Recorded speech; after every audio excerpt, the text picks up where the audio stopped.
Assalamualaikum warahmatullahi wabarakatuh. Today, we would like to present about defamation case between Irene Fernandez and Utusan Malaysia Sendirian Berhad. My name is Atira Khaida binti Abdul Aziz. Hi and Assalamualaikum. My name is Nur Anis Hadijah binti Muhammad Sayuti. Hi, my name is Nur Saidatul Aisyah binti Samsul Kamal. Assalamualaikum warahmatullahi wabarakatuh. My name is Fernandez binti Muhammad Hanaf.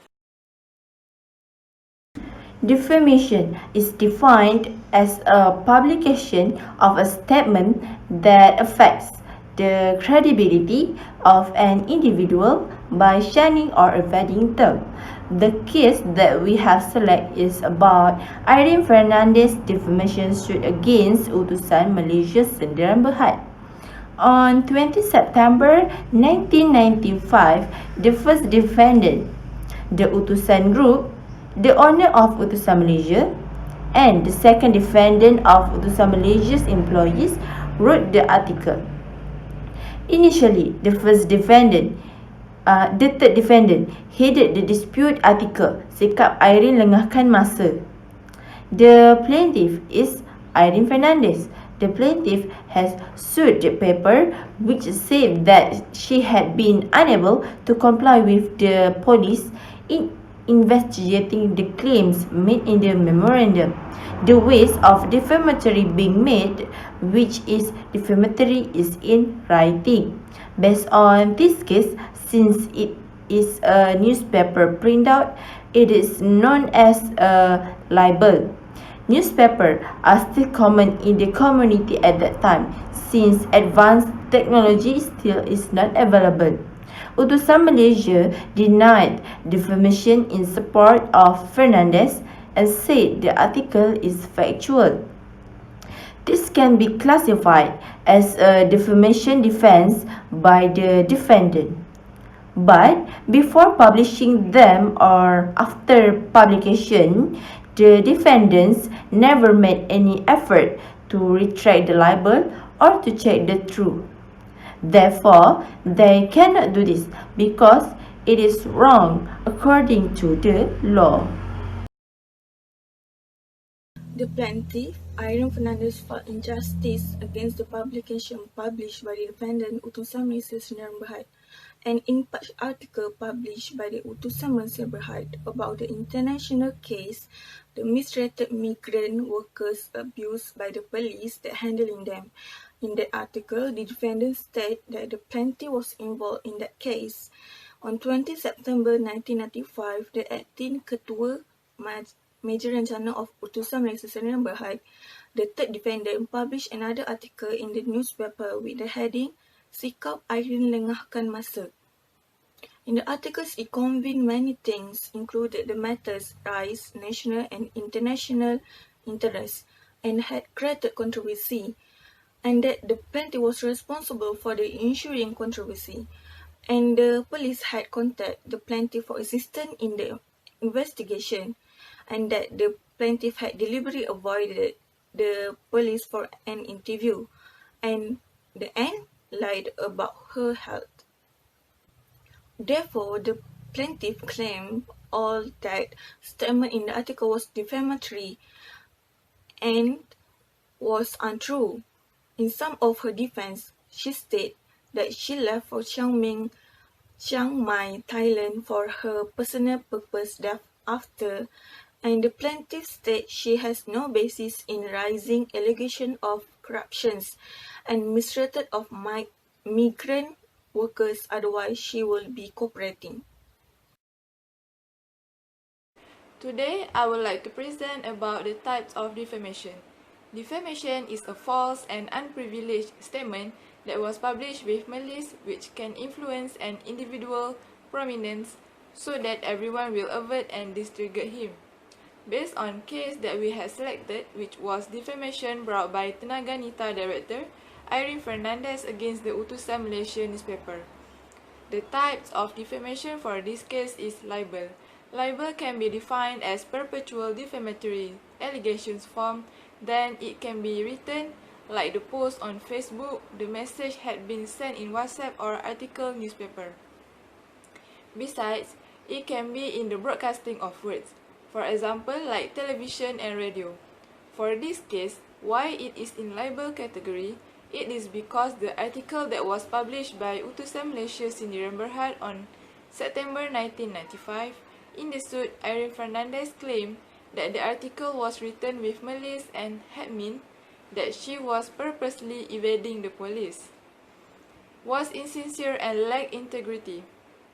Fernandez is suing the Malay Daily over an article on September 1995, which stated that she failed to cooperate with the police in their investigation into allegations found in memorandum by her at press conference in August 1995 on alleged torture and death in Malaysia detention camps for illegal immigrants.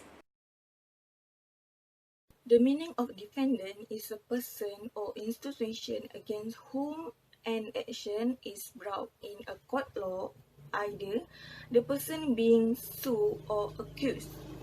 In our chosen case, the defendant is Utusan Malaysia Sdn Bhd, the oldest Malay language newspaper in Malaysia and the world. The owner of Utusan Malaysia, the Utusan Group, the first defendant, one of his employee, which is the second defendant, and lastly, the acting Ketua Meja Rencana of Utusan Malaysia as the third defendant, have been sued by the plaintiff Irene Fernandez as defamation suit.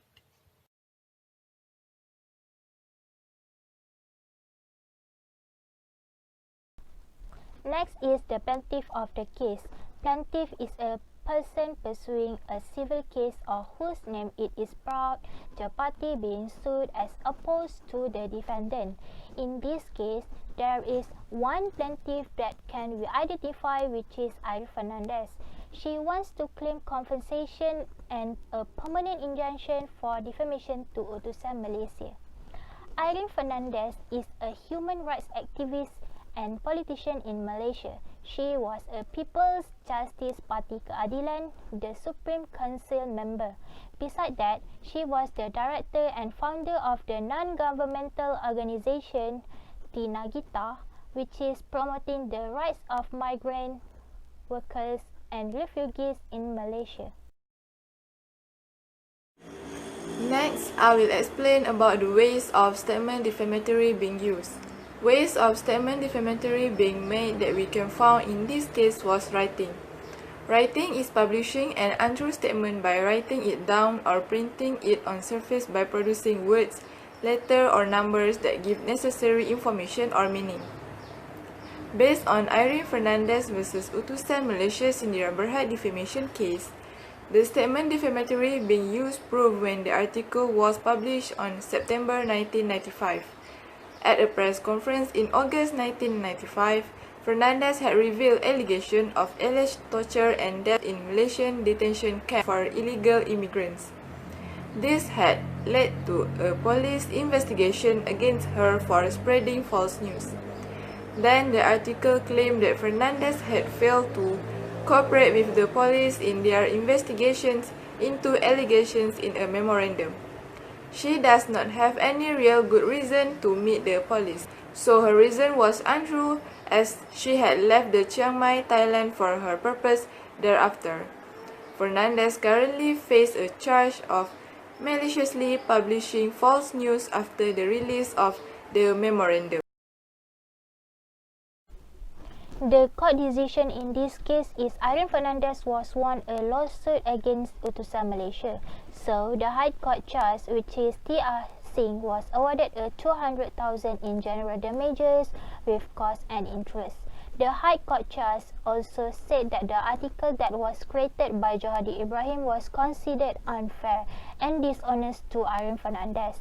In addition, the court also issued a permanent injunction apart from the damages to prohibit the defendants of their agents from repeating the libel.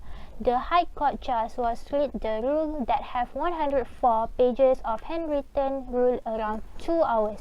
The defendant did not give the plaintiff an opportunity to comment before the article was published. Besides that, the court was deciding that Utusan Malaysia was ordered to pay 91,000 in legal costs to Irene Fernandez over the defamation suit she won against the Daily Malay Language. The senior registrar's assistant, which is Kavita, was made the decision in chambers at the court's complex. We can conclude from this case powerful facts that validity must be anything to be achieved. This is because it is a business or person's reputation and integrity. This should not be taken lightly because it can affect the people involved very badly. Profession, economy and culture will certainly worse in addition to tarnish dignity. Therefore, all people must be responsible and trust each other in every job done, so that it will not involve others in any problem.